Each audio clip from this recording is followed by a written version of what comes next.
Buenos días, le doy la bienvenida a nombre de la congresista Susel Paredes en este conversatorio Acusación Constitucional contra titulares del Jurado Nacional de Elecciones, OMPE y RENIEC, una propuesta en contra de la autonomía del sistema electoral. Este conversatorio tiene como invitados a un panel integrado por profesionales que nos van a dar su opinión sobre los diversos proyectos de ley que proponen incluir a los titulares de los organismos del sistema electoral dentro de los supuestos de acusación constitucional del artículo 99 de la Constitución. Nos acompañan Pedro Grandes Castro, constitucionalista, profesor de esta especialidad en la Universidad Nacional de San Marcos y la Universidad Católica. Nos acompaña Adriana Urrutia Osielkov, politóloga. Ella es presidenta de la Asociación Civil Transparencia. Está con nosotros José Manuel Villalobos Campana. Él es especialista en Derecho Constitucional Electoral, es director ejecutivo del Instituto Peruano de Derecho Electoral. Y Diego Pomareda Muñoz, también abogado, profesor de Derecho Constitucional en la Universidad Católica y hasta hace cierto tiempo asesor en el Congreso y también coordinador de bancada.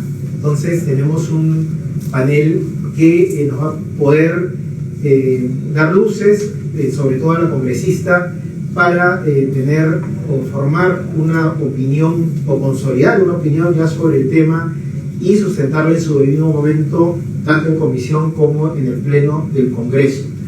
Son 6 proyectos de ley los que se han presentado sobre este tema. Una síntesis se ha compartido con todos y básicamente tiene que ver con la modificación del artículo 99 de la Constitución. La mayoría de ellos incluye a los titulares de los 3 organismos electorales dentro de los supuestos de antejuicio político, es decir, la prerrogativa de acusación constitucional antes de ser acusados por un delito penal por actos cometidos en el ejercicio de las funciones, y también en el supuesto de infracción de juicio político por infracciones a la Constitución.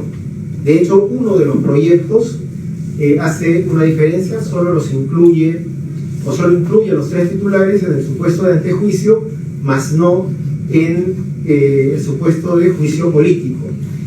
Son proyectos presentados en su mayoría por congresistas de Acción Popular, de la bancada de Acción Popular, pero también de Alianza para el Progreso, Avanza País y Fuerza Popular. El sustento, en líneas generales, tiene que ver con considerar a los miembros o titulares de los organismos electorales como altos funcionarios, y si son altos funcionarios, consideran que deberían estar incluidos en el artículo 99. También se amparan en algunas sentencias del Tribunal Constitucional que exhortan al Congreso a incluir a estos 3 funcionarios dentro de los supuestos del artículo 99. Hay que ver si es que la exhortación tiene que ver solo con antejuicio o con juicio político. También hay alguna mención de si es que el miembro, concretamente del Jurado Nacional de Elecciones, tiene las mismas prerrogativas de los jueces supremos. ¿Por qué si los jueces supremos están incluidos en el artículo 99, el presidente del jurado no lo está? Y básicamente, en líneas generales, todos repiten este sustento, ¿no? Entonces, antes de empezar a escuchar las opiniones de nuestro panel de izquierda a derecha, no sé, Susel, si es que algún saludo inicial. Tú vas a preguntar seguro bastante en el curso del conversatorio. Muy buenos días, gracias a nuestros invitados y a nuestra invitada. La idea es hablar con los que más saben para formarme un criterio jurídico-político y tomar buenas decisiones. Por eso este es un conversatorio muy importante. Estamos transmitiéndolo, está siendo grabado por el Congreso para poder replicarlo, y la idea es reflexionar sobre el impacto y la repercusión en nuestro sistema democrático de esta reforma. Entonces, yo estoy muy agradecida con ustedes por venir, porque con lo que ustedes señalen, yo voy a formar una opinión política para decidir mi voto. Y yo les agradezco mucho esta presencia esta mañana, que además también va a ilustrar a la ciudadanía sobre por qué yo formo una decisión para votar. Entonces, muchas gracias por estar aquí y comenzamos con las exposiciones. Sí, gracias, Susel. Solo para recordar algunas coordinaciones que ya hemos tenido con nuestros panelistas. El tiempo referencial por intervención de 7 minutos, minutos más, minutos menos, en 2 rondas. Susel probablemente algunas consultas puede formular en ese tiempo. Después de la segunda tanda, quizás también algún diálogo o aportes adicionales de cada uno de ustedes. Y también simplemente invocar a todos los aquí nos están viendo por las redes que formen su opinión a partir de los comentarios técnicos de cada uno de nuestros invitados, así como dentro de su función congresal lo hará Susel. Vamos a empezar con el doctor Pedro Grandes, de izquierda a derecha. Continuamos con Adriana Urrutia, en tercera intervención José Manuel Villalobos, y cerramos con Diego la primera ronda y vamos a continuar con una segunda. Por favor, Pedro, adelante. Muchas gracias, Víctor. Muy agradecido con la congresista Susel Paredes, que me permite participar en estos espacios que yo siempre considero espacios de privilegio para poder conversar estos temas que son de la agenda pública, ¿no? Estamos ante un proyecto de ley de reforma constitucional y normalmente cuando los abogados nos aproximamos al análisis jurídico, técnico de un proyecto de ley, buscamos parámetros, ¿no? Para decir es un proyecto que atenta contra algún parámetro previamente establecido. Pero cuando se trata de un proyecto de reforma constitucional, algunos creen que ya no hay parámetros, ¿no? Porque claro, vamos a incidir en el mismo texto de la mayor jerarquía de un sistema jurídico y en consecuencia se tiende a creer que no hay parámetro y que en consecuencia el legislador tiene una discrecionalidad abierta, sin límite, y que la reforma en buena cuenta prospera si es que tiene los consensos, ¿no? Yo creo que esta es una percepción equivocada, ¿no? Como punto de partida, porque la democracia constitucional, yo diría que hay consenso en eso, no es votación nada más, ¿no? La democracia incluye corrección, decimos los que nos dedicamos a esto, y eso supone una deliberación previa a la votación, ¿no? Confrontar las razones que están detrás y ver si los proyectos de reforma en este caso son convenientes para el sistema democrático, por ejemplo. Y cuando decimos si son convenientes, es decir, si nos conviene al país en el contexto en el que estamos, hay que empezar a ver las razones de por qué sí y por qué no, ¿no? Entonces, pues yo lo que tengo para esta primera ronda son 4 razones que creo que nos deberían llevar a hacer pensar un poco más esta cuestión. En primer lugar, tal vez como cuestión previa, en la exposición de motivos se dice de manera reiterada que la razón, ¿no? Es una razón que podríamos llamar razón autoritativa, ¿no? Las razones en el derecho, algunas son razones autoritativas, es decir, de un sistema jurídico podemos tomar decisiones porque la autoridad ha dispuesto así y a veces ya no hay necesidad de cuestionarlo, ¿no? Y lo que se dice como razón autoritativa es que el Tribunal Constitucional hará una exhortación, ¿no? Y en consecuencia, de pronto, el Congreso quiere cumplir con una exhortación de un órgano jurisdiccional. Esa razón es débil, ¿no? Esa razón es débil porque esa razón no es del todo cierta. Yo diría que es una razón un poco confusa, además, en la jurisprudencia del Tribunal Constitucional. Porque la vez en que el Tribunal Constitucional se refirió a la necesidad de que el Congreso incorpore a los miembros del sistema electoral en las prerrogativas del 99, fue muy explícito. Ese es el fundamento 27 de la famosa sentencia 06 del 2003, que yo diría que es fundacional y es el leading case en esto, ¿no? Ahí el Tribunal Constitucional fue muy explícito al referirse a la necesidad de darle mayores prerrogativas de protección a un tribunal jurisdiccional como el Tribunal Electoral, ¿no? Nosotros no lo llamamos Tribunal Electoral, pero es un auténtico tribunal jurisdiccional. Y los tribunales jurisdiccionales, si uno ve el horizonte del constitucionalismo democrático de posguerra, por ejemplo, este es el síntoma, en Europa al menos, de cambio de paradigma, como se suele llamar, ¿no? El cambio de paradigma europeo es cómo protegemos a la jurisdicción respecto de la penetración de los poderes políticos. Ese es el cambio. El cambio más sustantivo en la Europa de la posguerra es cómo desgajamos, de alguna manera, el poder de la política sobre la jurisdicción. Y entonces Francia, Italia son ejemplos modélicos, por ejemplo, que crean un consejo de la judicatura para darle precisamente mayor independencia respecto de los poderes de la política, ¿no?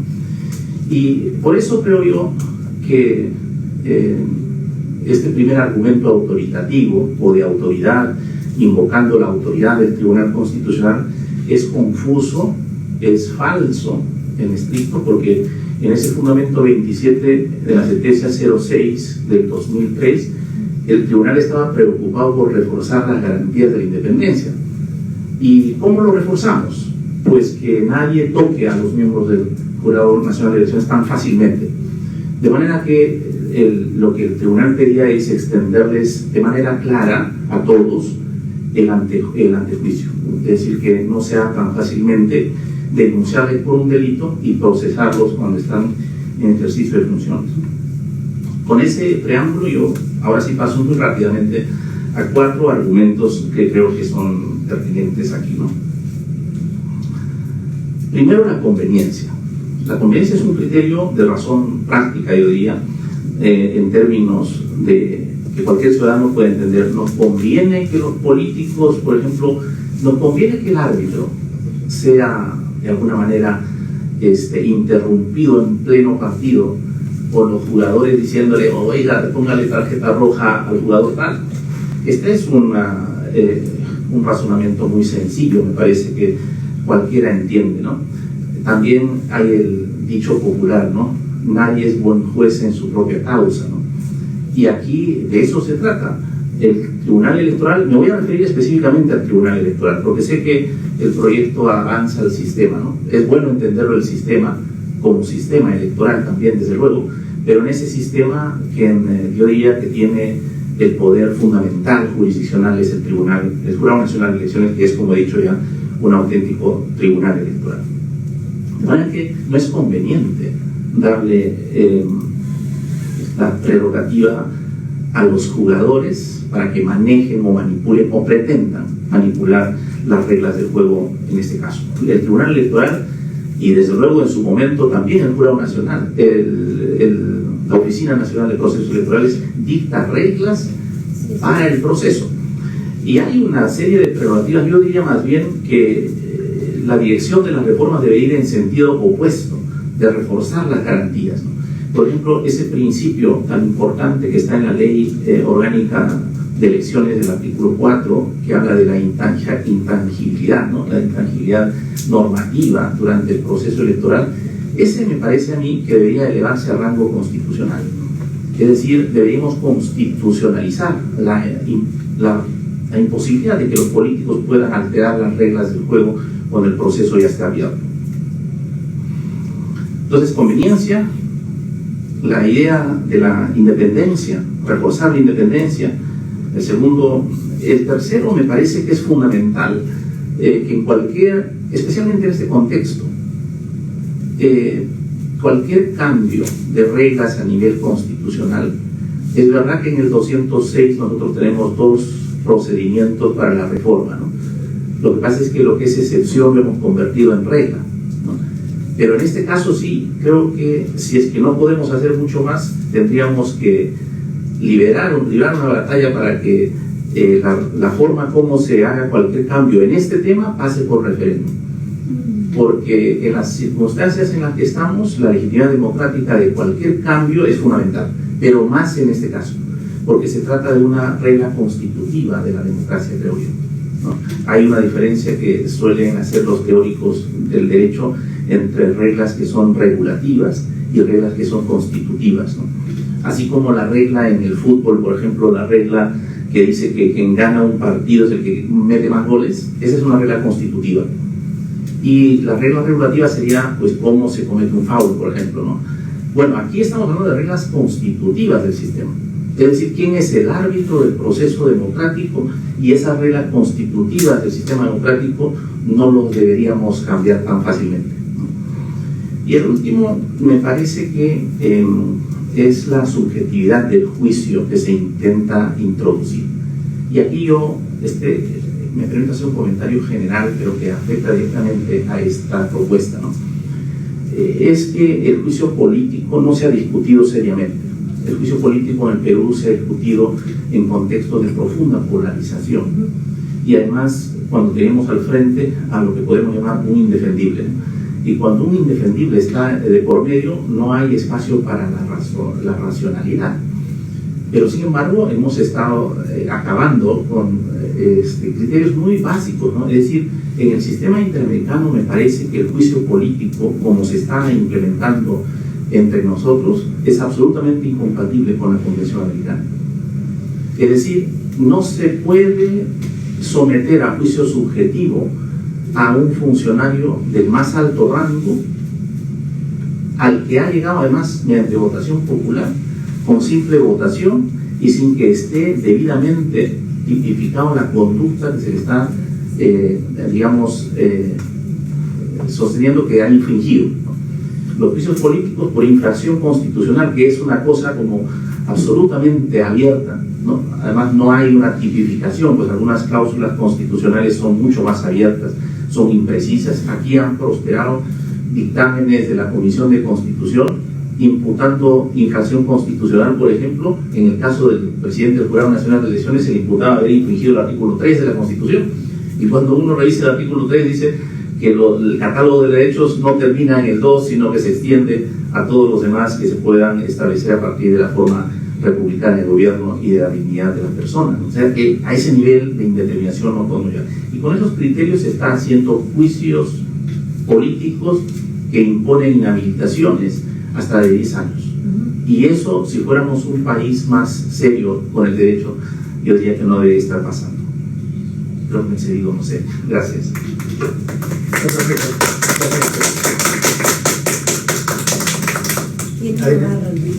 Adriana, por favor. Muchas gracias a la señora congresista de la República, Suzette Paredes, por abrir este espacio en un momento difícil para la democracia en el país, ¿no? Y precisamente quisiera partir, dado el corto tiempo que tenemos, recordando por qué como sociedad hemos apostado por la democracia a lo largo de las últimas décadas.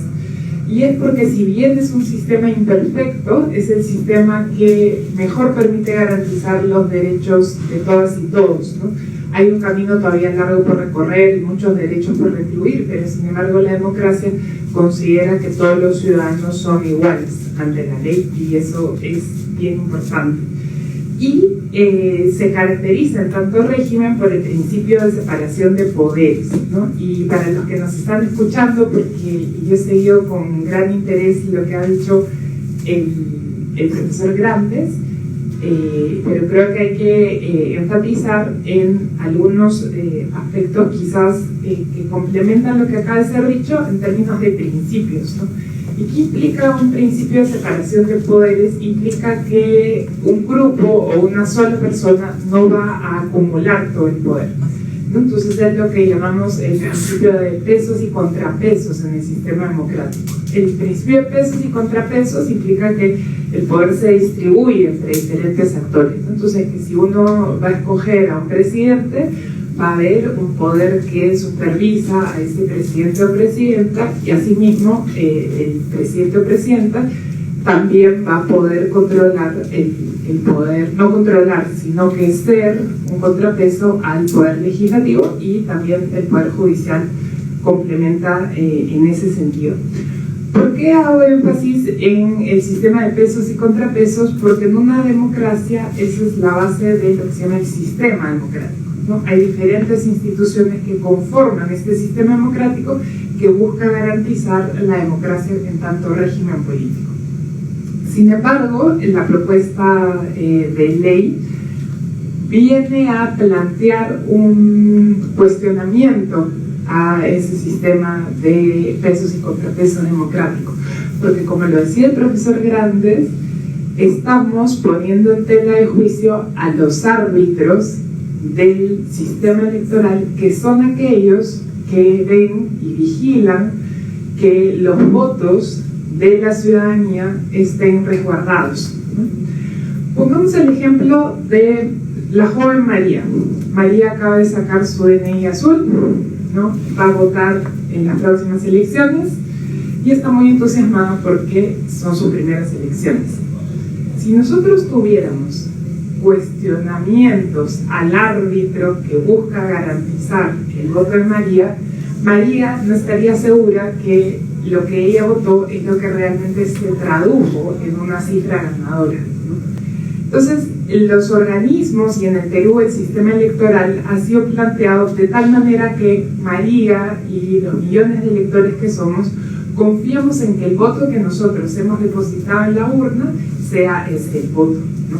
Y por eso nuestro sistema electoral está dividido en tres, ¿no? O sea, tenemos a una entidad que se encarga de garantizar que todos los electores estemos registrados, que es RENIEC, una entidad que se encarga de las normas y la regulación del proceso, que es el Jurado Nacional de Elecciones, y una entidad que vela por el desempeño del proceso electoral, que es la ONU. Si nosotros ponemos en tela de juicio el rol de cada uno de esos organismos, estamos poniendo en tela de juicio el principio mismo de la votación. Es decir, que no le estamos pudiendo garantizar a los ciudadanos certeza que su voto va a ser resguardado, ¿no? Y es por eso que hay que buscar resguardar lo que se llama la autonomía de las autoridades electorales, porque lo que queremos es que los árbitros respalden las decisiones ciudadanas, ¿no? En diciembre, la unidad de inteligencia de The Economist presentó su índice de democracia global. Lamentablemente, en la última edición, el Perú ha dejado de ser una democracia para pasar a ser un régimen híbrido en esta medición internacional. ¿Por qué hablo de esta medición internacional? Porque lo que hace que el Perú deje de ser una democracia, según este indicador, precisamente no son los desempeños de los procesos electorales. Son indicadores que tienen que ver con la cultura política y la forma en que nos vinculamos y defendemos nosotros la democracia.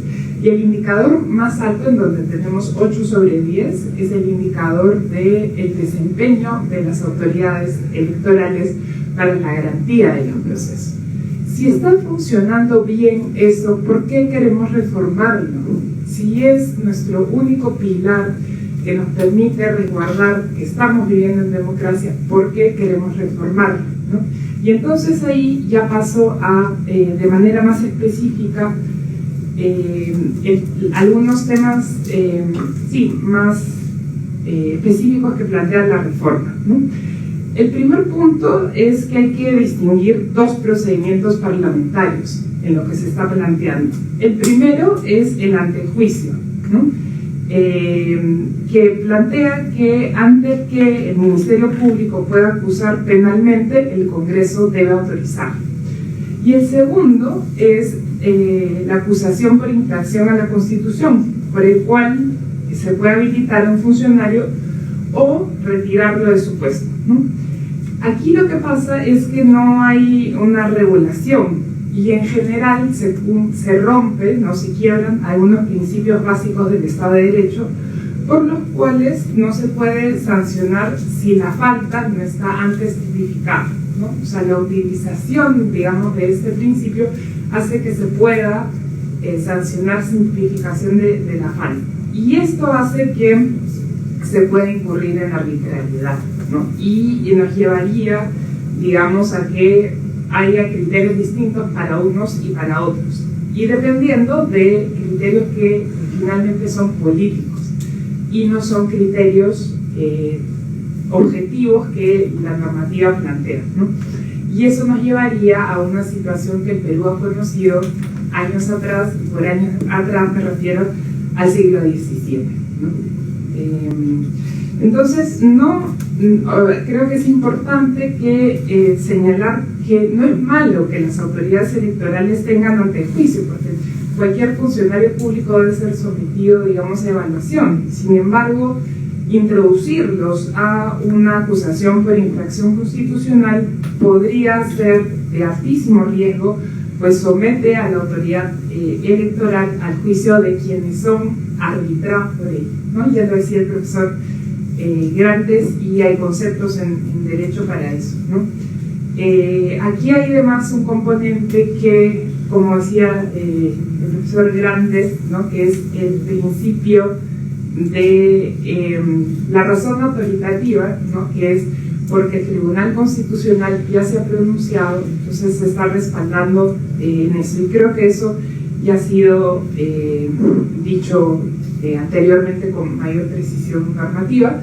Simplemente recordar que en democracia los ciudadanos debemos tener garantías, ¿cierto?, de que nuestros derechos están siendo respetados, y por derechos aquí me refiero a los derechos políticos como el derecho al voto, ¿no? Y es importante apostar por reformas que busquen mejorar aquellos aspectos que nos faltan, no revisar aquellos aspectos en donde hemos sido reconocidos por un buen desempeño, ¿no? Gracias. Gracias, y le damos el pase a José Manuel Villalobos. Adelante, José Manuel. Muchas gracias. Buenos días con todos. Primero agradecer a la congresista Susel Paredes por organizar este tipo de espacios y habernos convocado, ¿no? Yo quiero reafirmar en mi posición de defensa absoluta de la garantía de independencia y autonomía de los organismos electorales, ¿no? Creo que es un requisito, ¿no?, fundamental de toda elección democrática que la administración electoral sea independiente y autónoma del poder político.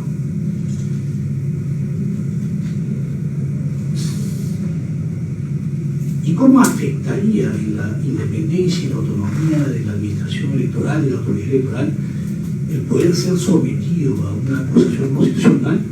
Pues es evidente que ante un procedimiento donde por una causa subjetiva, como por ejemplo citó el doctor Grande, de que te quieran acusar por incumplimiento del artículo 3, que es muy laxo, ¿cómo actuaría ese juez electoral?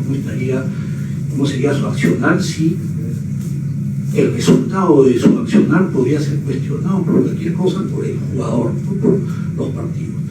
Por eso que es fundamental, hacer una defensa innegociable de que este principio se garantice: autonomía e independencia de la administración electoral. No voy a hablar de sistema electoral porque es un término que la Constitución usa de manera equivocada, en realidad la literatura reconoce como administración electoral. Ahora, es cierto también que son dos figuras distintas las que se plantean: por un lado el antejuicio y el otro el juicio político. Considero que el proyecto de Elvia Vergara podría así ser analizado, que tan factible es otorgarles el antejuicio a las autoridades electorales que hoy por hoy pueden ser denunciados por cualquier cosa, y ante cualquier juez, cualquier juez penal te puede abrir una causa penal contra un juez electoral, lo cual también afecta tu autonomía e independencia. Y hago el disclaimer porque, siendo miembro suplente del Jurado Nacional de Elecciones, esa medida me podría favorecer, pero no es por eso, ¿no? Lo digo con total convencimiento, ¿no?, más allá de que eventualmente podría o no integrar el pleno del jurado. Ahora, sin embargo, debo reconocer que en el derecho comparado, y sobre todo en Latinoamérica, la mayoría de países sí tiene instaurado en su modelo tanto el juicio político como el antejuicio contra la autoridad electoral. Sin ir muy lejos, en Colombia los miembros del Consejo Nacional Electoral pueden ser sometidos ante juicio político, es decir, pueden ser removidos por el Poder Legislativo. En Uruguay, la Cámara Electoral también, la Corte Electoral, perdón, en México. Es decir, la mayoría de países latinoamericanos sí tienen introducido en su modelo la figura de la remoción de la autoridad electoral por parte del Poder Legislativo, sea unicameral o bicameral. Pero el hecho de que en estos países funcione o tenga ese modelo no significa que en el Perú debamos implantarlo per se. ¿Por qué? Porque debemos ir a nuestra tradición histórica. ¿Y cómo está diseñado nuestro modelo?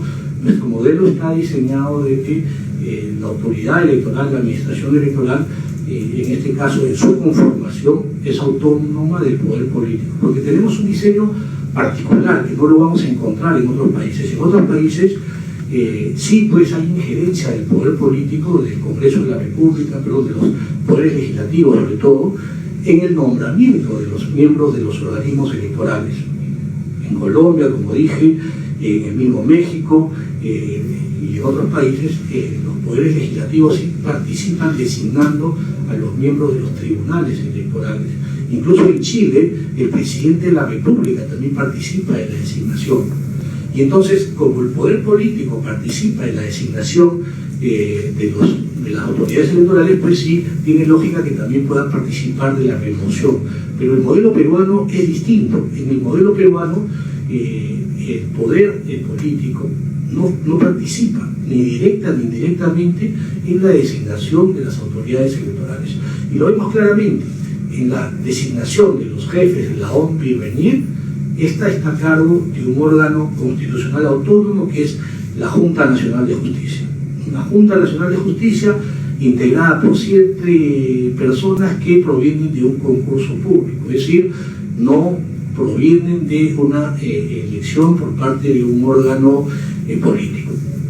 Y en el caso del Jurado Nacional de Elecciones, su designación es mucho más, digamos, independiente, digamos, o diversa, ¿no? Porque son 5 miembros, pero que provienen de diversos sectores, pero no políticos. Del Poder Judicial, del presidente, del Ministerio Público, del segundo miembro, de los colegios profesionales, en este caso el Colegio de Abogados de Lima, que es lo que debería modificarse para abrirlo a todos los colegios de abogados a nivel nacional, y el cuarto miembro de las universidades nacionales, facultades de Derecho, y el quinto de la Facultad de Derecho de las universidades privadas. Es decir, vemos que en su conformación el Jurado Nacional de Elecciones está ajeno a la injerencia política. Y por lo tanto, si la política o los políticos no intervienen en la conformación del Jurado Nacional de Elecciones, es lógico que tampoco deban intervenir en la remoción de esas autoridades.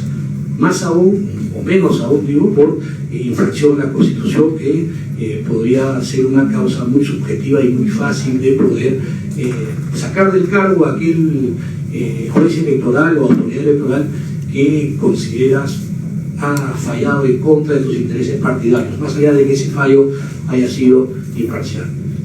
Sin embargo, agotado ya el tema de la acusación constitucional, que sí me opongo, y del antejuicio, que creo que es debatible y que se podría analizar, sí quiero dejar algo en la mesa para el análisis posterior, es que el hecho de que el jurado y la OMP, el jurado sobre todo, no sea sometido al juicio político, no significa que tenga que estar exento de control. Y nuestro diseño ahí sí tiene una pata floja, porque no está establecido ni en la Constitución, ni en la ley orgánica del jurado, ni en la Junta Nacional de Justicia, que los 5 miembros del Jurado Nacional de Elecciones puedan ser sometidos a proceso disciplinario por falta grave, o que puedan ser destituidos por falta grave por alguna entidad. En el caso del jefe de la OMP y el RENIEC, sí, la Junta Nacional de Justicia los puede sancionar disciplinariamente e incluso los puede destituir por falta grave. En el caso del Jurado Nacional de Elecciones no es así. La norma no establece que puedan ser ni siquiera sancionados disciplinariamente por algún órgano.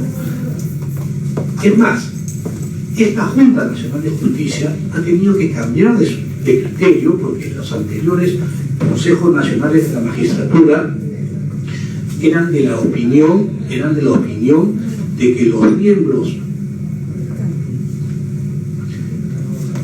el anterior Consejo Nacional de la Magistratura era de la opinión que tanto el presidente del Jurado Nacional de Elecciones como el miembro del Ministerio Público y los miembros de los jurados electorales especiales en representación del Poder Judicial y del Ministerio Público no podían ser procesados disciplinariamente tampoco podía incluirse en su proceso de ratificación los periodos en los que ellos habían ocupado los cargos de miembros del Jurado Nacional o miembros del Jurado Electoral Especial, porque a criterio de los CNM, en ese momento el juez o fiscal que cumplía la función de juez electoral se encontraba de licencia del Poder Judicial y del Ministerio Público, por lo tanto estaba exento del control disciplinario del CNM.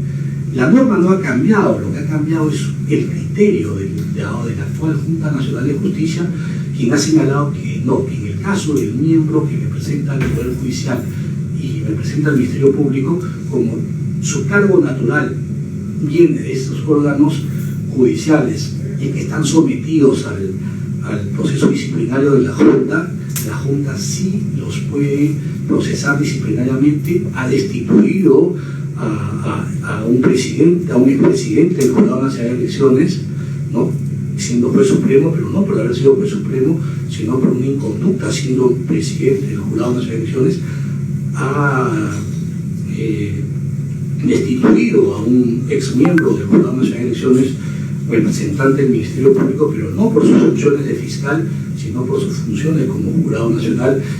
Sin embargo, los otros 3 miembros del jurado, que son 5, contra ellos la Junta Nacional de Justicia no les puede abrir proceso disciplinario. Entonces ahí el principio de igualdad no se cumple. Entonces creo que sí, no debe haber acusación constitucional contra los miembros del jurado, podría haber antejuicio, y creo que sí se debe evaluar la posibilidad de que algún órgano, sea la Junta Nacional de Justicia, pueda ejercer algún control disciplinario sobre esto, porque actualmente sí lo viene haciendo contra el presidente del jurado y contra el representante de los fiscales ante el jurado, más no lo hace con los otros 3 miembros del jurado.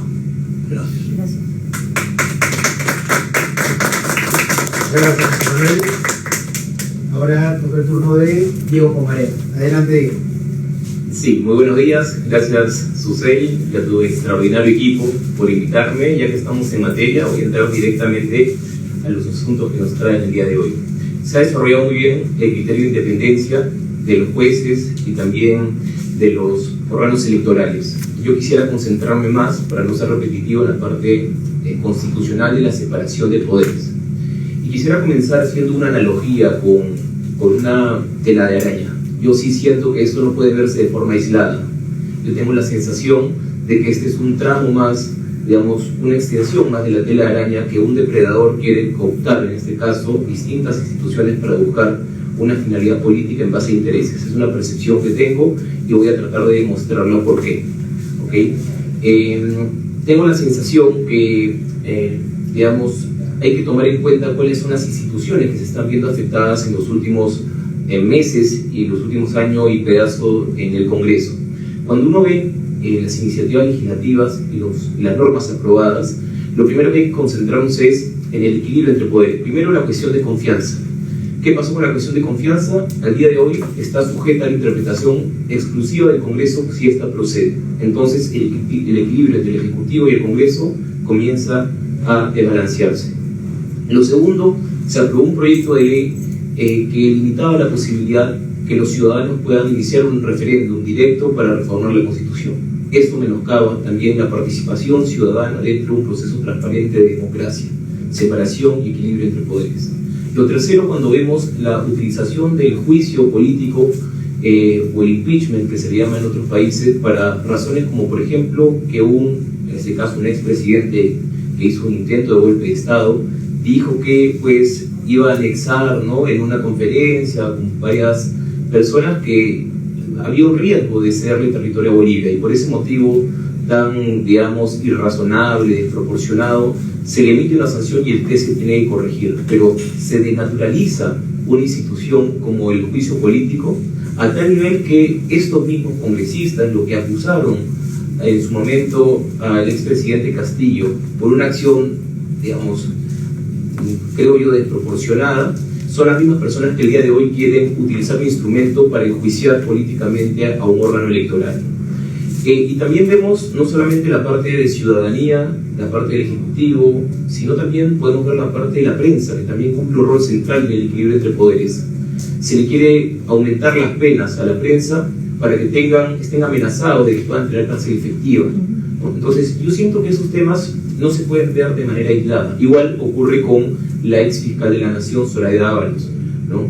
Esto no se trata de defender a personas, sino de decir que por qué se le está cuestionando a ella por un criterio histórico institucional que ha seguido la Fiscalía, y en todo caso, por qué no se le procesa a todos los 20 exfiscales de la Nación que hubo cada año o cada periodo por utilizar el mismo criterio, porque se está enfocando en la persona. ¿Cuál es el problema? El problema es que mañana más tarde los jueces constitucionales también van a estar sujetos a un análisis de su jurisdicción en base al Congreso, el poder político. Lo mismo pasa en los ministerios públicos, por ejemplo. Entonces, si vemos ciudadanía, vemos prensa, vemos ministerio público, vemos ejecutivo, y ahora también que se quiere salir del sistema interamericano, o al menos se quiere promover ese cambio, siento que el gran peligro es estar ante la araña de un depredador, ¿no?, que quiere capturar a las instituciones más importantes del país. Y a esto se suma, ya entrando a la materia que nos convoca el día de hoy, los órganos electorales.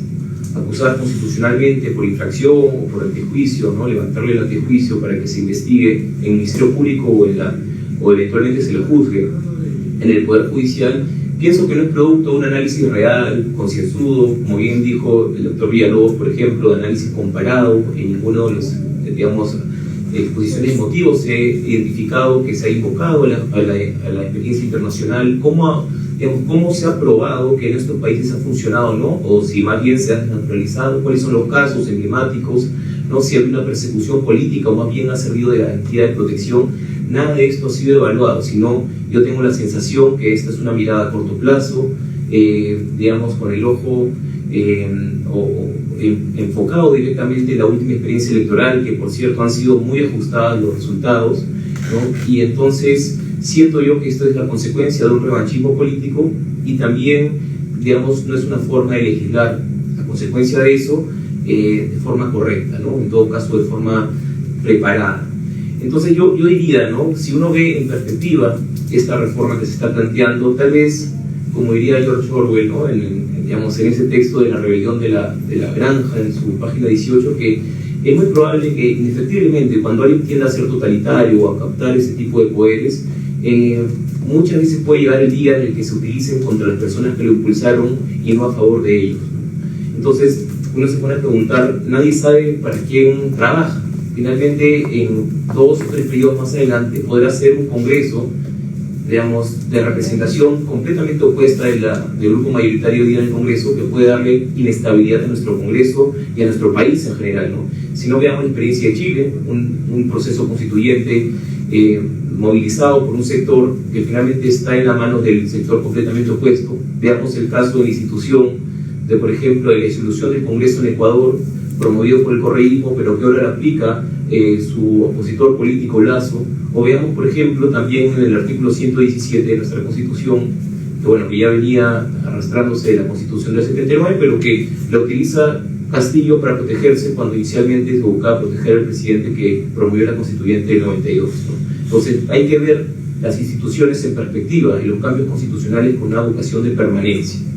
Ok, entonces, dicho esto, yo me inclino a pensar de que estamos ante una situación, y esto ya John Madison a finales del siglo XVIII mencionaba, ¿no?, que claramente la extensión de la rama legislativa busca, por cierto, una impetuosa vorágine, dice él, ¿no? O sea, tiene este incentivo para lograr captar o generar incentivos de amenaza a otros poderes del Estado, y eso no se puede permitir. Entonces, mi comentario está vinculado, hay que verlo como distintas acciones que están vinculadas a los órganos autónomos, lo primero. Lo segundo, coincido plenamente en la independencia de estos órganos electorales que deben de tener, porque, como bien indicaba Pedro, alguien que finalmente está siendo fiscalizado no puede ser el que controla el fiscalizador, y esto lo hemos visto en Sunedu también, que fue un argumento claro, que no pueden formar parte del círculo universitario justo las personas que van a ser controladas. Y lo otro, y creo que esto es central, sucede y a todos los que están al día de hoy, que en los detalles se puede ver la forma en cómo se legisla. Y voy a dar un dato que ahora lo estaba advirtiendo, creo que es importante que se tome en cuenta. Cuando vemos la sentencia en la que se basan casi los 6 proyectos de ley que se han presentado, una sentencia No inicialmente, que había mencionado Pedro, que efectivamente ese fue el debate de la comisión del periodo anterior, del año 2003, pero ahora se basa en una sentencia del año 2023, ¿no? En la sentencia del 3-2022, que ha sido publicada en febrero del 23. ¿Qué ocurre con esto? En uno de sus fundamentos, en el 104, dice que sustraer del control político a estos órganos electorales es un acto de impunidad incompatible con el Estado constitucional de derecho, dice en un fundamento del Tribunal Constitucional, ¿no? La actual composición. ¿Por qué digo esto que es importante y relevante? ¿Y por qué se vincula con lo anteriormente dicho en la separación de poderes y el equilibrio entre poderes? Porque vemos que la sentencia es publicada el 23 de febrero del 2023. Y o coincidencia, vemos los proyectos de ley, el primero el 28 de febrero, citando a esa sentencia 5 días después. Es decir, pareciera que la forma de legislar es reactiva, sin ningún análisis, y básicamente directamente vinculada a una composición que sabemos quién los eligieron. Luego, en cascada, el 1 de marzo, 2 días después o 3 días después, 9 de marzo, el de Fuerza Popular, otra vez el 9 de marzo, Acción Popular, 14 de marzo, Acción Popular, 15 de marzo, Alianza por el Progreso. Eso nos hace pensar que esta analogía de la tela de araña no es, digamos, solamente una presunción o una idea que tengo yo, sino que estoy tratando de mostrar cómo los órganos jurisdiccionales emiten una resolución con un fundamento específico y automáticamente, como cascada, llegan 6 proyectos de ley sin mucha diferencia de 2, 3, 4 días, y lo que hacen es repetir argumentos en base a una revisión, a una jurisprudencia exhortativa, no vinculante, y que es un criterio que este Congreso no ha utilizado, o mejor dicho, que no ha tomado en cuenta las exhortaciones del TC que ha tenido por tanto tiempo. Por ejemplo, SUNEDU también exhortó que sea una superintendencia autónoma, libre de poder de las universidades o del círculo universitario, y se hizo completamente lo opuesto. Entonces, las exhortaciones en un marco del principio de colaboración entre poderes son muy importantes, pero cuando estas exhortaciones tienen una finalidad de validar una opinión de la mayoría de un Congreso, creo que son justamente, digamos, que afectan este equilibrio, este sistema político constitucional. Creo que ese dato es relevante, porque muestra también que la designación de los magistrados del TC, por más constitucionalmente válida que sea por el procedimiento, las razones, los fundamentos y más bien ese tipo de acciones muestran que hay una, digamos, una articulación de jugar, en todo caso no de forma independiente, sino más bien articulada. Y eso es muy peligroso para un Estado constitucional de derecho. Bueno, finalmente cierro diciendo que muy probablemente, como cualquier otra reforma constitucional, no van a tener los votos para lograr, digamos, 87 ¿no? votos en 2 legislaturas sucesivas. Es muy poco probable. Pero lo que sí es cierto es que esto forma parte de una narrativa, y como diría Harari, las narrativas son las que construyen realidades. Entonces hay que estar muy atentos para que a nivel político, a nivel de la academia y a nivel de distintos órganos independientes podamos dar luces sobre lo que está pasando en nuestro país, que no solamente se trata, creo yo, de los órganos electorales, sino de todo el sistema de pesos y contrapesos, de separación de poderes y de autonomía que tenemos en el marco de nuestro Estado constitucional. Muchas gracias.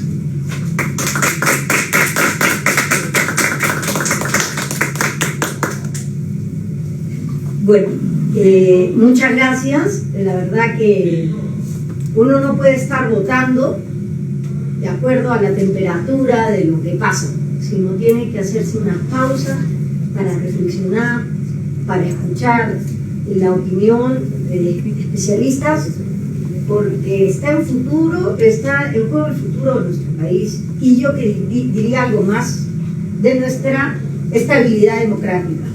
Entonces, por eso es que he hecho esta reunión, porque yo necesito esta pausa para poder reflexionar y tener un voto del que yo me sienta orgullosa, satisfecha, y en la que yo le pueda explicar a mis representados y representadas que yo he votado para proteger la democracia en el Perú.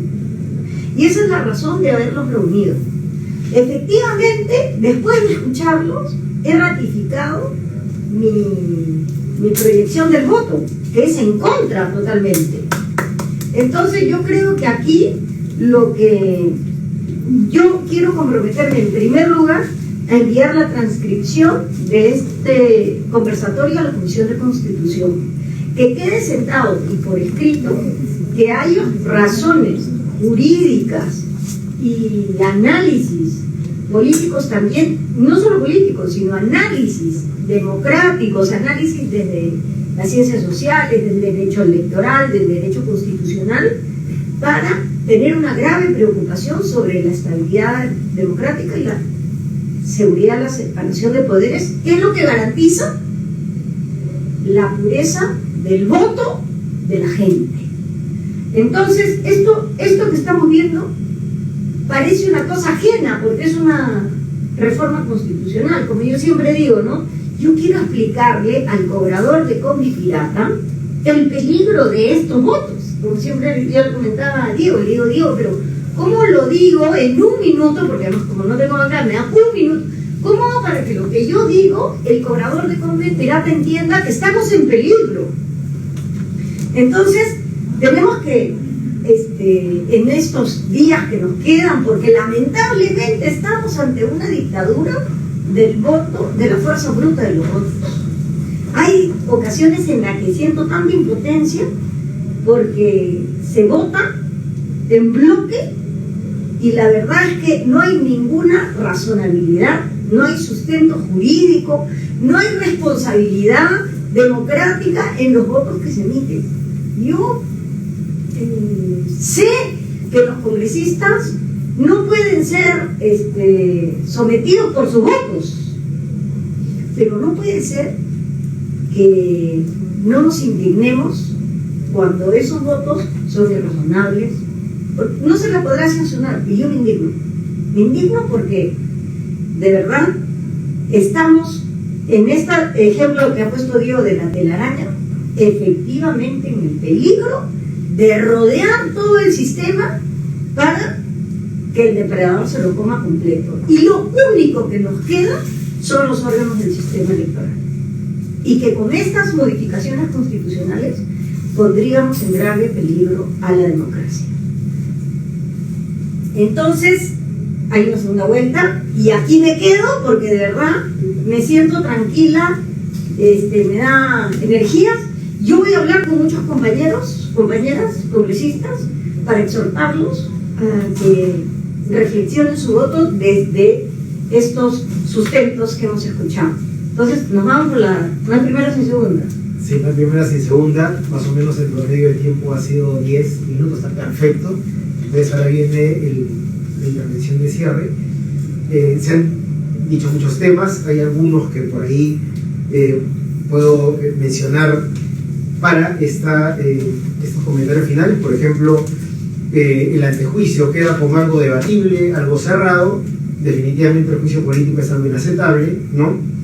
El control disciplinario pendiente, ¿no? Que parece que hay vacíos en la norma sobre los miembros del Jurado Nacional que no son funcionarios no son vocales supremos, sino son elegidos por el Colegio de Abogados, por otras instancias. El tema de replicar los modelos, ¿no? Porque en otros países, ¿no? Aplicando derecho comparado no es exacto, ¿no? Porque en otros países, como en Colombia, el Congreso el que elige a sus miembros del sistema electoral, por tanto buscan también removerlos, pero no es el caso acá en Perú, cuya decisión es diferente. El tema de la telaraña, que en realidad lo que ha hecho Diego es mencionar el bosque, ¿no? Para no pelear tanto por las ramas, que todo tiene un sentido. Finalmente la telaraña pues es la imagen gráfica de algo mucho más peligroso, que es una organización criminal, ¿no? La telaraña solo identifica a los actores, a ver dónde están ubicados. Y curiosamente el problema de la telaraña es que el control político busca insertarse en lo que es el control jurisdiccional o en los temas técnicos, ¿no? Incluida la elección de quienes tienen que impartir justicia electoral. Y esa erupción del poder político tiene que ver, y esto lo vinculo con el tema de modificación del artículo 117 u otros artículos de la Constitución con impedimento a acceder a cargos de elección popular, que curiosamente incluyen diversos supuestos de delitos por los cuales no se puede acceder a este tipo de cargos, pero curiosamente hay una resistencia a incluir los delitos de lavado de activos y formar parte de una organización criminal, que justamente forman parte de estos esquemas siempre presentes en toda Telaraña, ¿no? Entonces, gracias Diego por ese comentario, y con ello doy pase a la segunda rueda de intervenciones, que serían las de cierre. Adelante, Pedro, empezamos de izquierda a derecha. Muchas gracias. Muy interesante escucharlos y poder tener este diálogo, ¿no? Yo se me hace que me he quedado sin tema para la segunda ronda, pero quisiera reflexionar con lo que he escuchado acá, ¿no? Primero, la relevancia de este principio de equilibrio que muy bien Adriana ya lo ha puesto sobre la mesa, ¿no? Que creo que es relevante y que creo que no reparamos en cómo vigilar el principio de equilibrio de poderes en el procedimiento de la política, ¿no? Por ejemplo, a mí me llamó muchísimo la atención, y ahora con la reflexión que hacía Diego también, se ve cómo la relevancia que tiene el no vigilar en la puesta en práctica el equilibrio de poderes. Yo creo que desde hace un buen tiempo, incluso en el marco de la Constitución del 93, durante todo el tiempo que está vigente la Constitución del 93, la elección de magistrados del Tribunal Constitucional, carecía de una vigilancia del principio de equilibrio de poderes en la manera como está regulado. Pero esto se agravó cuando se incorporó esa cláusula en la ley orgánica del Tribunal Constitucional que permite la invitación, incluso en manos de las vocerías de los partidos políticos, ¿no? Es decir, el equilibrio de poderes en el proceso de designación de un órgano tan relevante es fundamental. Cuando uno ve la experiencia comparada, que es siempre tan importante, especialmente en momentos de crisis como las que pasamos, se encuentra con que, por ejemplo, nosotros tenemos un tribunal que viene de la tradición kelseniana, así lo conocemos los abogados, porque fue creado por un jurista austriaco que se apellidaba Kelsen, Hans Kelsen. Esa tradición de tribunales en toda Europa, no hay excepción. El proceso de designación intervienen los tres poderes del Estado. O sea, la judicatura tiene algo que decir, el ejecutivo tiene algo que decir, el legislativo tiene que decir. Yo no he seguido de cerca acá cómo es que se llegó a castrar la intervención, porque en este sentido el modelo del 79 era mucho más compatible con el principio de equilibrio de poderes, ¿no? Incluso en el procedimiento de este. Y ahora vemos las consecuencias, ¿no? Dejarlo todo en manos, ya no digo del Parlamento, sino de las vocerías, de los partidos, para que inviten y copen de esa manera un órgano de tanta importancia, ¿no?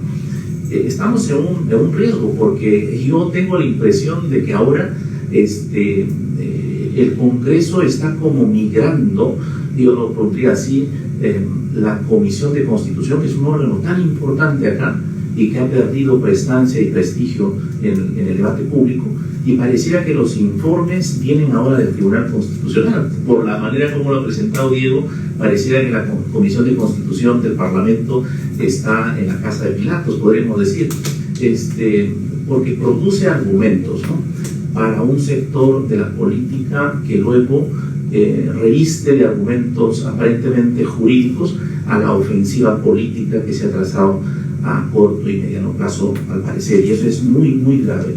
En esta sentencia que ya ha citado Diego también, la 03 del 2022, se ve cómo se producen los argumentos y cómo luego hay alguien que saca el máximo provecho de esto, ¿no? En el caso del presidente del Jurado Nacional de Elecciones, la puntería está muy clara, ¿no?, en los argumentos, no solamente en el fundamento 104 que se ha mencionado, sino también el 107, si me permiten lo leo, dice: la sujeción del presidente, o sea, aquí se personifica prácticamente, al control político no puede justificarse en el formalismo aludido, dice, toda vez que la cabeza de los tres órganos conformantes del sistema electoral es precisamente este alto funcionario. Y lo es porque es el juez de la Corte Suprema. Y en el Jurado Nacional no se elige entre sus miembros a su presidente.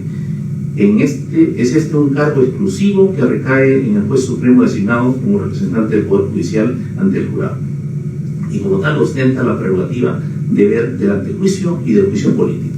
Esta opinión contradice abiertamente absolutamente todos los dictámenes de la Comisión de Constitución del Congreso.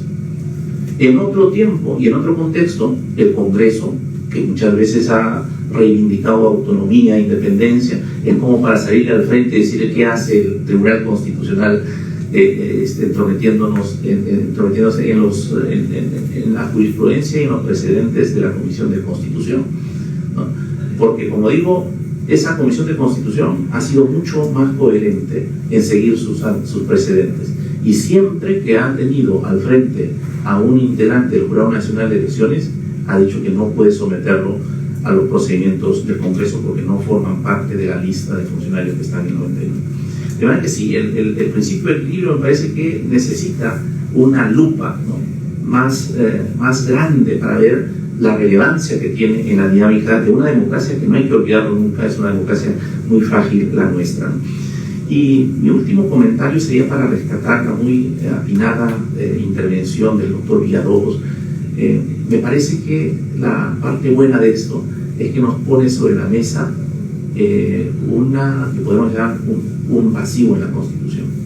Es decir, ¿cuál es el mecanismo para someter a control disciplinario? Porque los delitos que puedan cometer los miembros del Jurado Nacional de Elecciones hoy día no tienen ni juicio ni antejuicio. En el caso de los que no son magistrados, pasan directamente al sistema penal, ¿no? Y esto es un riesgo para ellos, ¿no?, en un contexto además donde puede. Entonces hay necesidad de protegerlos, ¿no?, por un lado. Pero por otro lado, efectivamente, ¿cuál es el modelo de control disciplinario que tenemos que instaurar? Eso me parece que es una discusión importante, sobre todo en un contexto de una democracia que sí requiere implementar mecanismos de rendición de cuentas, ¿no? Me parece que es así, pero no sé si es el momento, ¿no? No sé si es el momento político, porque hoy estamos en un contexto donde no hay razones, ¿no? Hay más pasión, y eso a lo mejor no es el mejor contexto. Muchas gracias. Muchas gracias, Pedro. Adelante. Muchas gracias. Hace un momento, cuando yo me refería a que era un momento particular para la democracia, y como lo acaba de señalar el profesor Grandes, lo decía porque, según cifras del Barómetro de las Américas, el Perú es el país que menos confianza tiene sus ciudadanos en la democracia. Somos, después de Haití, el país en donde más ciudadanos estarían dispuestos a cambiar la democracia por otro tipo de régimen en situación de crisis. Esto es más del 50% de la población. O sea, 1 de cada 2 ciudadanos está dispuesto en nuestro país a cambiar la democracia por un régimen no democrático. Entonces, esta situación debería interpelarnos y debería llevarnos a la acción para fortalecer la democracia y fortalecer la confianza que los ciudadanos tienen en la democracia. Entonces, este tipo de iniciativas nos recuerda que, como ya ha sido señalado por mis colegas y en particular por el profesor Pomareda, es necesario analizar cómo se está legislando y por qué se está legislando de esa manera, ¿no? Yo quisiera aquí recordar que el Parlamento de la República, según la última medición del Instituto de Estudios Peruanos, tiene 7% de aprobación. Quiere decir que de 100 ciudadanos, 7 aprueban su desempeño, ¿no? Y entonces esto no es algo que viene ahora, sino que la confianza en el Parlamento se ha ido deteriorando a lo largo de los meses en que viene ejerciendo su función, y quisiera hacer un llamado a los diferentes representantes nacionales a considerar la percepción que tiene la ciudadanía de su desempeño y a rendirle cuentas a los ciudadanos y a mejorar, ¿cierto?, la calidad de su desempeño y la representación mediante decisiones que beneficien a peruanas y peruanos. La situación en la que se encuentra actualmente la confianza en el Parlamento y la evaluación del Parlamento tiene que ver con un conjunto de situaciones que, por ejemplo, han llevado a lo que la prensa está llamando estos días las congresistas mochasueltos, ¿no es cierto? Es decir, congresistas que, digamos, restringen derechos laborales de sus trabajadores, en fin, entre otras cosas, ¿no? Y este es un ejemplo más de otras situaciones que atentan contra la función de representación de los parlamentarios, ¿no? Y entonces, para digamos, llegar a una situación donde el país no confía en su parlamento, es necesario que replanteemos reformas políticas que en serio van a mejorar la calidad de la representación, y por eso hay que pensar en reformas políticas que replanteen las reglas de juego de la representación. O sea, lo que está en juego aquí, siguiendo, digamos, las cifras de desempeño, ¿no es cierto?, el análisis político, no es tanto el desempeño de las autoridades electorales, que además, de acuerdo a los reportes de observación nacional que nosotros desde la Asociación Civil Transparencia hemos entregado, no hay, digamos, procedimientos que nos permitan hablar de fraude, entre otras cosas. Eso ya se dijo en su momento, además ha sido respaldado por observadores internacionales. De lo que se trata aquí, creo, de hablar es de un conjunto de reformas que permitan mejorar las reglas de juego y la calidad de la representación. La primera, y acá hay tres que quisiera plantear para sugerirle a la congresista Paredes que también pueda renovar la discusión, porque se viene con este Parlamento discutiendo, pero de manera, digamos, aislada, ¿no? La primera reforma, y es una reforma política que se viene discutiendo desde el año 2018 con la Comisión de Alto Nivel para la Reforma Política, es la reelección. ¿Por qué es importante hablar de reelección? Porque si los parlamentarios saben que no les van a volver a contratar, digamos, ¿no?, que si los ciudadanos son los jefes de los parlamentarios y los jefes no los van a volver a contratar, van a desempeñarse mediocremente porque saben, digamos, el fin de su contrato cuando es. Si en cambio existiera una evaluación por desempeño, que sería el segundo voto, ¿no es cierto?, el segundo proceso electoral, mejorarían la forma en que se vinculan con sus representados, ¿no? Tomarían iniciativa en dialogar con sus representados, acogerían más agendas ciudadanas y preocupaciones ciudadanas y mejorarían su desempeño. Entonces, la reelección, si bien es complicado plantearla en este momento por, digamos, la baja popularidad que tiene el Parlamento, es un mecanismo importante que permitiría mejorar el desempeño parlamentario. La segunda reforma es una reforma que fue discutida el año pasado por la Comisión de Constitución, cuando estaba presidida por la señora Patricia Juárez, es la bicameralidad, ¿no? Y la reforma de bicameralidad también viene siendo planteada desde el año 2018 por la Comisión de Alto Nivel para la Reforma Política, que plantea, así como hablábamos del sistema de pesos y contrapesos entre el Ejecutivo y el Legislativo, plantea un sistema de pesos y contrapesos dentro del Legislativo, ¿no? Y además mejorar la representación territorial en el país. Entonces podríamos ahí profundizar, digamos, en detalles esta reforma, pero no me quiero exceder del tiempo. Y la tercera reforma que consideramos importante, y de hecho en una encuesta que realizó la Asociación Civil Transparencia el año pasado, sale como una de las reformas más solicitadas por la ciudadanía, es la discusión en torno a la cuota indígena o el escaño indígena. En un país donde 1 de cada 4 ciudadanos, 25% de la población, se autoidentifica como indígena, es necesario garantizar en el Parlamento la representación basada en identificación étnica, ¿no? De esta manera también se mejoraría los mecanismos de representación basados en principios de identidad de la población, así como se trabajó en su momento la paridad, la alternancia y la representación, ¿no?, la equidad de género en el Parlamento, reformas que se deben seguir defendiendo.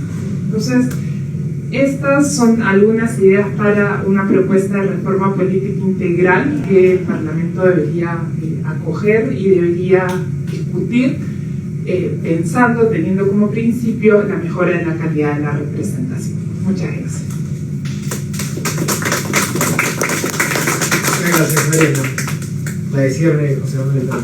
Adelante. Gracias. Yo quería terminar con algunas reflexiones que me ha dejado este enriquecedor conversatorio, ¿no? Y lo primero es que efectivamente ese vacío normativo, tanto constitucional como legal, que ha dejado sin un marco para el control disciplinario de la autoridad electoral, creo que está afectando ahora o está haciendo de que el Congreso quiera someter al presidente del jurado al proceso de acusación constitucional, porque ese criterio criterio que se señala de que como él, al ser presidente del jurado, es juez supremo y por lo tanto como juez supremo sí forma parte del artículo 99, es lo que hizo la Junta Nacional de Justicia. En realidad parte de la Junta Nacional de Justicia, porque el CNM, como dije, no procesaba disciplinariamente al presidente del jurado, al presidente de los jurados electorales especiales, porque consideraba que durante un periodo de tiempo que estaba ocupando el cargo de juez electoral, él no estaba ejerciendo el cargo de juez o fiscal. Y por lo tanto, como CNM, como Consejo Nacional de Magistratura, yo solo podía procesarte disciplinariamente por tu función de juez, más no la de juez electoral. Y entonces la Junta Nacional de Justicia, sin marco legal, con un cambio interpretativo, ha abierto la cancha que ahora la Subcomisión de Acusaciones Constitucionales, ante una denuncia contra el presidente del Jurado Nacional de Elecciones, diga: mira, tú no estarás comprendido en el 99 como miembro del Jurado Nacional, pero sí lo estás como juez supremo, y por lo tanto sí te podría abrir un proceso de acusación constitucional. Entonces creo que ese es el problema y que se debe regular. Ahí debemos regular, o lo incluimos o no lo incluimos, ¿no? La segunda reflexión es que creo que parte de la narrativa que ha habido en contra del Jurado Nacional de Elecciones ha venido permeando su credibilidad, ¿no? Más allá de que sepamos de que no ha habido fraude, etc., hay muchos sectores que todavía piensan lo contrario, y creo que el Jurado Nacional de Elecciones y la OMPE no han sido, digo, capaces de poder lograr desmentir, más allá de decir que yo soy imparcial, he resuelto bien. Creo que no han sabido desmentir esas infundadas denuncias. Y un claro ejemplo es que, por ejemplo, ¿qué es lo que se pedía cuando se planteaba el fraude? De que se muestren los padrones electorales porque habían votado los muertos, ¿no? Y eso es algo que hasta ahora se dice: ¿por qué no muestran los padrones electorales? Y hay algo que el jurado y la OMPE no han sabido decirle a la población de manera pedagógica para que la gente entienda. Primero, que lo que se debía pedir en ese momento no era el padrón electoral, porque en el padrón electoral no consta quiénes votaron. Lo que se quería en ese momento era la lista de los electores que habían votado, porque cuando vamos a votar todos, luego de votar nosotros firmamos una lista, ¿no? en fe de que hemos votado. Entonces, quienes denunciaban el fraude decían: saquen ese padrón, pero era la lista de electores, porque ahí vamos a descubrir que han votado los muertos. Pero ese documento, en la ley, no está establecido que tenga una cadena de custodia como si lo tiene el acta electoral. Las actas electorales, una vez que se transcriben los resultados, tienen una cinta adhesiva que cubre, ¿no? que sean inalterables, y además esas actas van a unos sobres que se remiten al centro de cómputo, al jurado electoral especial, debidamente custodiados para que sean luego computados los resultados. Pero esa lista de electores no tiene una cadena de custodia, se mete en el ánfora y se devuelve con el material restante a la OMPE. Es decir, no hay garantía que esas listas de electores luego hayan llegado correctamente, puedan o no ser alteradas o no. Por lo tanto, legalmente no era un documento que pudiera servir para que el Jurado Nacional resuelva una impugnación de mesa o de elecciones. Y eso el jurado no lo ha sabido aclarar. Lo que también es cierto, y que no lo puedo negar porque yo litigo en el Jurado Nacional de Elecciones, es que sí, pues el Jurado Nacional en algunos casos no se ayuda, porque hay muchas decisiones controvertidas, controversiales, que hacen pensar que el jurado a veces también se equivoca, ¿no? Porque nadie es infalible. Y sobre todo se equivoca la justicia electoral en primera instancia. Los jurados electorales especiales, nadie ha puesto los ojos en ellos, nadie ha hecho una revisión de los fallos, muchas veces controvertidos, que emiten, y porque estaban pues exentos del control disciplinario. Entonces creo que a lo que debemos apuntar es a una reforma de la conformación de la justicia electoral. Debemos profesionalizar la justicia electoral. Hoy por hoy los jueces electorales no tienen formación electoral ni constitucional. Puede un juez penal, un fiscal penal llegar a administrar justicia electoral sin tener conocimientos básicos para ello, y eso es peligroso también para la justicia electoral. Y por otro lado, en el tema de la OMPE, creo que no es saludable que solo una persona dirija la entidad.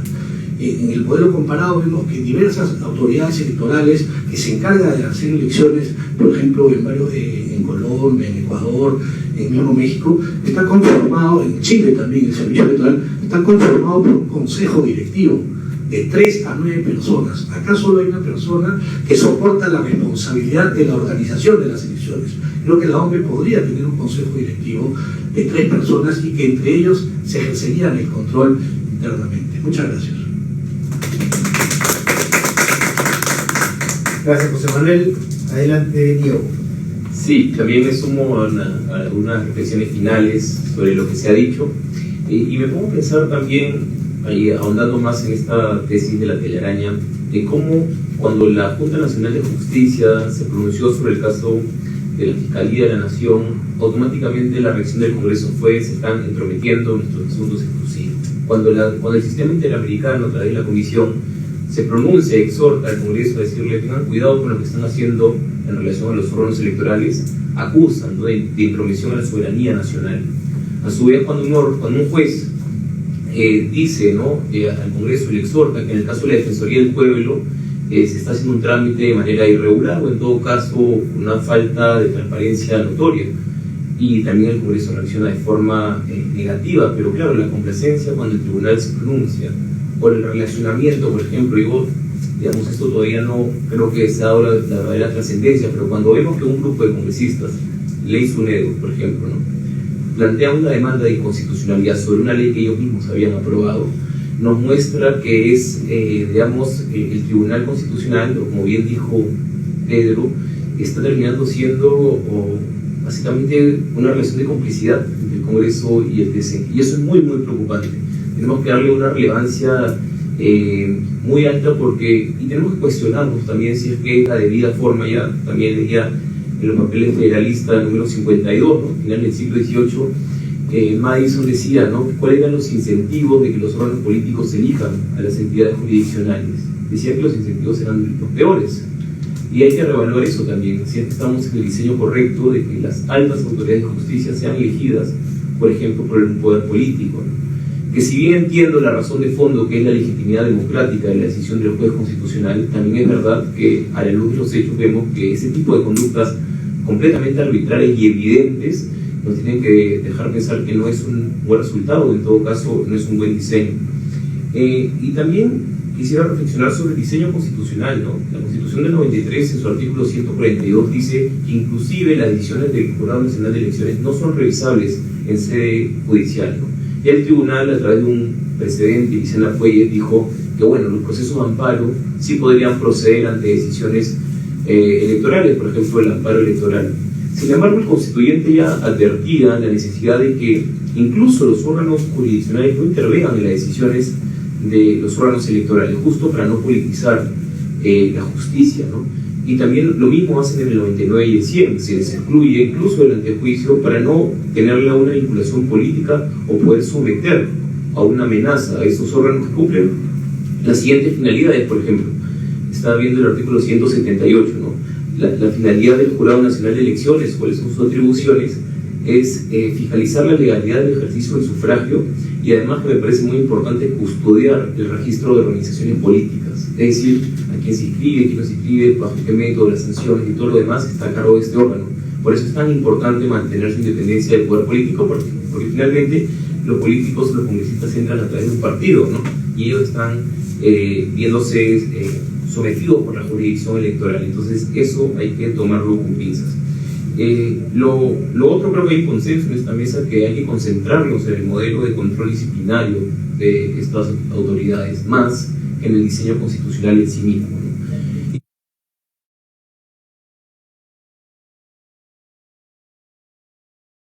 Pues no sea un riesgo eminente, preferiría que se mantenga tal y como está. No siempre las inmunidades en un país como el nuestro han tendido a ser arbitrarias, incluso impunidades, ¿no? Y lo otro es que hay que valorar el juicio político también. Yo pensaría que por las razones que se han expuesto hay un consenso de que esta no es la vía por la cual debemos transcurrir en nuestro diseño, que estas propuestas de reforma constitucional no son la vía y que claramente yo estaría en contra de esta propuesta también y me sumo ahí a la voluntad tuya, Susel, de votar en ese sentido, ¿no? Pero bueno, finalmente ya haciendo estas reflexiones quiero agradecerse lo difícil, el trabajo que trae consigo separar el espacio, el audio, los invitados, así que ahí a Vilma, a Víctor, también a Miri, a Aldo y a todos los que han formado parte de este equipo para trabajar y que se concrete. Bueno, los felicito, ha salido muy bien y también te deseo lo mejor en tu gestión parlamentaria, Susel. Gracias. Bueno, hemos cerrado esta intervención de cierre. Antes de cederle el paso a Susel, que va a dar los comentarios finales, podríamos decir, Susel, que se ha consolidado la opinión en contra de la propuesta con muchos mayores argumentos. Creo que los que nos están viendo también van a poder reflexionar sobre el tema y obviamente el registro de este evento va a ser compartido con la comisión. De hecho, aquí se han propuesto cosas que van más allá incluso del tema específico y es cierto que aquí hay que mirar el bosque, ¿no? Pero también hay que saber cuándo proponemos algún tipo de reforma. Como dijo Pedro, estamos en el momento de la desnaturalización de iniciativas geniales, entonces también hay que analizar eso, ¿no? Susel, para las palabras de cierre, muchas gracias. Muchas gracias a todas y todos por esta mañana tan sustanciosa de reflexión, pero además ver que esto lo vamos a compartir, ha sido grabado por el canal del Congreso, está a disposición de sus instituciones, de los alumnos, etcétera. Entonces, no perder la fe, la fe tampoco, pero la esperanza y la convicción en que la democracia es un buen sistema, que no podemos permitir que este sistema se degenere, que no podemos permitir que se legisle y se reformen las instituciones constitucionales por quienes hoy día están en determinada posición, porque la historia da vueltas y puede pasar, como muy bien ha señalado Diego, lo que ha pasado en Chile, que el proceso de una nueva constitución ha terminado al final en manos de quienes estaban en contra y tienen una posición completamente distinta, y el objetivo se va a generar, es decir, legislar con nombre propio o con intereses propios, porque tú en esa ocasión estás en este sitio, no sabes si mañana vas a estar en el otro, y entonces de verdad esa es una estrechez, no de corazón, sino una estrechez de mente, que de verdad le hace tanto daño al país, y que debemos de trabajar esto con más amplitud. Y por ejemplo, lo que dices de la reelección, ¿no? Dios sabe que yo estoy en contra total de la reelección, porque mi mayor preocupación, así como lo que ha expresado Adriana, es que el congresista se va a esforzar, pues, para que lo reelijan, ¿no? Para que le renueven el contrato a ese trabajador. Bueno, pero y entonces las nuevas generaciones de los partidos, hay muchos partidos que han puesto jóvenes porque ya no podían reciclar a los viejos. Entonces yo también me pongo en esa situación, ¿no?